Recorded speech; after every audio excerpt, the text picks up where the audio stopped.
আসসালামু আলাইকুম। আলহামদুলিল্লাহ আজকে আমি অনেক দিন পর আপনাদের মাঝে ভিডিও নিয়ে এসেছি।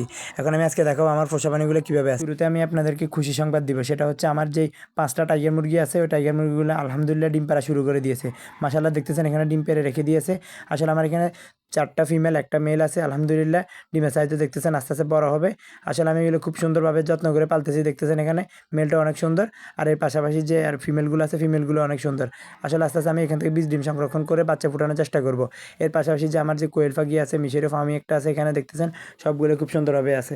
উপরে যে বাচ্চাগুলো দেখছেন এগুলো হচ্ছে নতুন বাচ্চা, ওইগুলো এখন ডিম পাড়া শুরু করে দিয়েছে। আর এখানে আছে এগুলো আমার পুরাতন পাখি, এখানে কিছু মেল আছে। আপনারা যদি চান তাহলে খাওয়ার জন্য মেলও বিক্রি করি আমি। এখানে মেল আছে এবং রিজেক্ট পাখি আছে, খাওয়ার জন্য চাইলে আমার থেকে নিতে পারেন। এখন আপাতত আমার কাছে কোনো বিক্রি করার মতো বাচ্চা নাই।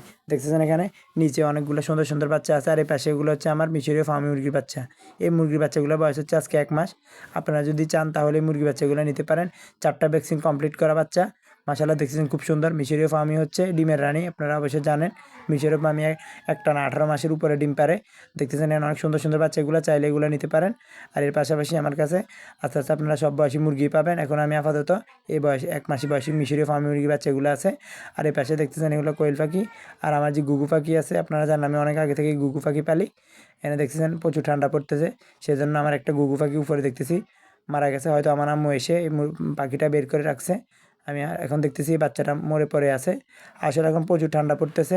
আপনাদের ওদিকে কী কীরকম ঠান্ডা পড়তেছে এটা কমেন্টে জানাবেন। আসলে আমাদের এদিকে কিন্তু অনেক ভালোই ঠান্ডা পড়তেছে। আসলে এখন ঠান্ডার কারণে কিন্তু পোষা প্রাণীদের অনেক সমস্যা হয়।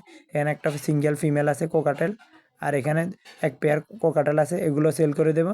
আর আমার মাশাআল্লাহ আমার টাইগারগুলো আপনারা সবাই অবশ্যই মাশাআল্লাহ বলবেন। আমি খুব যত্ন সহকারে আমার টাইগারগুলো পালতেছি। আসলে টাইগার মুরগি কিন্তু অনেক বড় সাইজ হয়। আর আমি এখানে ওদের আবদ্ধ অবস্থায় রাখছি, তো সেজন্য অত বেশি বড় হয় নাই। আমি চেষ্টা করবো এদেরকে খুব সুন্দরভাবে যত্ন করে বড় করার জন্য। আপনারা চাইলে আমার থেকে মিশরীয় ফার্মের মুরগির বীজ ডিম, কোয়েল পাখি বীজ ডিম নিতে পারেন। এবং আস্তে আস্তে আমি চেষ্টা করবো আপনাদেরকে ভালো মানের টাইগার মুরগি বাচ্চাও দেওয়ার জন্য। আপনারা সবাই আমার সবগুলো পোষা প্রাণীর জন্য দোয়া করবেন, আল্লাহ যেন সবগুলো পোষা প্রাণীকে সুস্থ রাখে। সবাইকে অনেক ধন্যবাদ। আসসালামু আলাইকুম।